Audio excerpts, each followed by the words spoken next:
ಇವತ್ತು ಏನು ಹೈದರಾಬಾದ್ ಕರ್ನಾಟಕದ ಧ್ವನಿ, ಹೈದರಾಬಾದ್ ಕರ್ನಾಟಕದ ಆಶಾ ಕಿರಣ, ಹೈದರಾಬಾದ್ ಕರ್ನಾಟಕ ಜನರ ಮತ್ತು ಏನು ಹೈದರಾಬಾದ್ ಕರ್ನಾಟಕದ ನಿರುದ್ಯೋಗಿ ಯುವಕರ ಪಾಲಿನ ದೇವತೆ ಆದಂತ ಡಾಕ್ಟರ್ ದಿವಂಗತ ವೈಜನಾಥ್ ಪಾಟೀಲ್ ಅವರ 6ನೇ ಪುಣ್ಯಸ್ಮರಣೆಯನ್ನ ಇವತ್ತು ನಾವು ಕಲಬುರಗಿ ನಗರದ ಏನು ತಿಮ್ಮಾಪುರ ವೃತ್ತದಲ್ಲಿ ಆಚರಿಸ್ತಾ ಇದ್ದೀವಿ. ಏನಂದ್ರೆ ಇವತ್ತು ನಮ್ಮನ್ನ ಅಗಲಿ ಇವತ್ತು 6 ವರ್ಷ ಆಯ್ತು ವೈಜನಾಥ್ ಪಾಟೀಲ್ ಅವರು. ಆದ್ರೆ ಇವ್ರ ಹೆಸರೇನಿದೆ ಈ ಸೂರ್ಯ ಚಂದ್ರ ಇರುವ ತನಕ ಇವ್ರ ಹೆಸರು ಅಜರಾಮರವಾಗಿರುತ್ತೆ. ಯಾಕಂದ್ರೆ ಹೈದರಾಬಾದ್ ಕರ್ನಾಟಕದ ಸಾವಿರಾರು ಜನ ವಿದ್ಯಾರ್ಥಿಗಳ ನಿರುದ್ಯೋಗಿ ಯುವಕರ ಬಾಳಿನ ಆಶಾ ಕಿರಣ ಇವರು.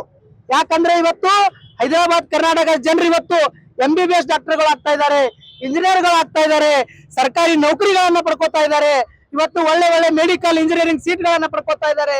ಒಂದು ಒಳ್ಳೆಯ ಅಭಿವೃದ್ಧಿಯನ್ನ ಹೊಂದ್ತಾ ಇದೆ ಹೈದರಾಬಾದ್ ಕರ್ನಾಟಕ. ಅಂದ್ರೆ ಅದಕ್ಕೆ ಮೂಲಭೂತವಾಗಿ ಯಾರು ಕಾರಣೀಭೂತರಂದ್ರೆ ಅದೇ ನಮ್ಮ ದಿವಂಗತ ವೈಜನಾಥ್ ಪಾಟೀಲ್ ಅಂತ ಹೇಳ್ಬೇಕಾಗತ್ತೆ.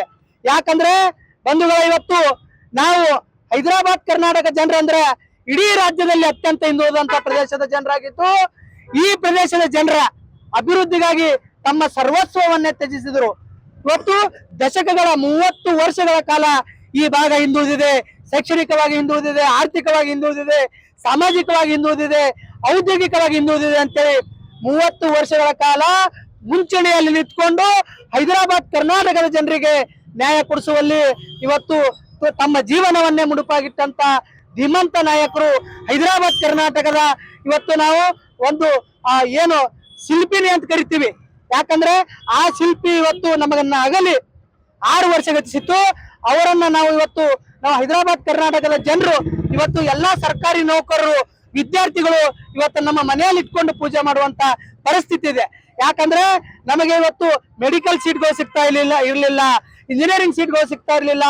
ಅವೆಲ್ಲ ಸೀಟ್ಗಳು ಉಳ್ಳವರ ಪಾಲಾಗ್ತಾ ಇದ್ವು. ಇವತ್ತು ನಮ್ಗೆ ಎಲ್ಲದರಲ್ಲೂ ಮೀಸಲಾತಿಯನ್ನ ಕೊಟ್ಟು ಆಮೇಲೆ ಈ ಹೈದರಾಬಾದ್ ಕರ್ನಾಟಕಕ್ಕೆ ವಿಶೇಷ ಪ್ಯಾಕೇಜ್ ಗಳನ್ನ ಬರುವ ನಿಟ್ಟಿನಲ್ಲಿ ಇವತ್ತೇನು ಅವರು ಸತತವಾದ ಹೋರಾಟವ ಅವರ ಜೀವನವನ್ನೇ ತ್ಯಜಿಸಿ ಇವತ್ತು ನಮಗಾಗಿ ತಮ್ಮ ಜೀವನವನ್ನು ಮುಡುಪಗಂಡ ಇಟ್ಟಂತ ದಿವಂಗತ ಏನು ಡಾಕ್ಟರ್ ವೈಜನಾಥ್ ಪಾಟೀಲ್ ಅವರನ್ನ ನಾವು ಎಲ್ಲರೂ ಕೂಡ ಸ್ಮರಿಸೋಣ. ಮತ್ತು ನಾವು ನಮ್ಮ ಉಸಿರಿರುವ ತನಕ ದಿವಂಗತ ವೈಜನಾಥ್ ಪಾಟೀಲ್ ಅವರನ್ನ ನಾವು ಎಂದೂ ಮರೆಯೋದಿಲ್ಲ. ಹೈದರಾಬಾದ್ ಕರ್ನಾಟಕದ ಜನರಿಗೆ ಅವ್ರದೇ ಆದಂತ ಒಂದು ಅಪಾರವಾದಂತ ಕೊಡುಗೆ ಇದೆ ಅಂತೇಳಿ ಈ ಮೂಲಕ ಹೇಳುತ್ತಾ, ಮತ್ತು ಸರ್ಕಾರಕ್ಕೆ ನಾನು ಒಂದು ಮನವಿಯನ್ನ ಮಾಡ್ತಾ ಇದ್ದೇನೆ. ಇಡೀ ಹೈದರಾಬಾದ್ ಕರ್ನಾಟಕದ ರೂವಾರಿಗಳಾದಂತ ಹೈದರಾಬಾದ್ ಕರ್ನಾಟಕಕ್ಕೆ ನ್ಯಾಯ ಒದಗಿಸಿಕೊಟ್ಟಂತ ಧೀಮಂತ ನಾಯಕರ ಒಂದು ಪ್ರತಿಮೆ ಇಲ್ಲ.